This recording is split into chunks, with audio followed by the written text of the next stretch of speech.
In today's video, I'm going to show you how to turn your raw data to an interactive table in seconds here in Google Sheets. So I have my example dataset right here. It's not in table form yet, but if I do try and click on one of the cells here inside my data, you'll see this quick suggestion where it will tell you to convert your data into a table. And as soon as I've hovered my mouse pointer onto that option, you will have a preview of what your table or what your data would look like when converted into a table. So if I don't, or if I click outside, that suggestion would disappear. Again, if I click anywhere inside of my data, it will appear again. So on the ellipsis right here, you will have more options where you can disable the table suggestions, learn more about table suggestions, or send feedback.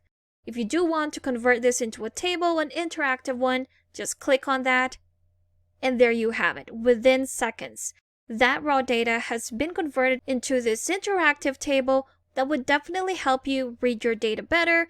And if you want to make some changes, you'll definitely have those options with each of these columns right here.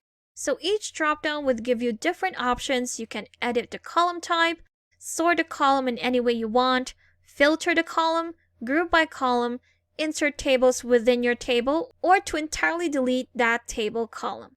So whichever you want to do, those are the options that you have. If you do want to, let's say, add another column right here, all you have to do would be to hover on the right side and you have the quick option of inserting a column to the right. If you do so, there you have it. Let's just adjust that size. If you want to change the edit column type, that would be your first option right there. If you want to add a checkbox, you can do so, and there you have it.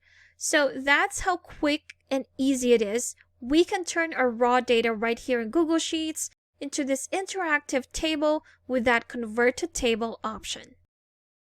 Thank you for watching this quick tutorial. Make sure to subscribe for more helpful videos, and I will see you in the next one.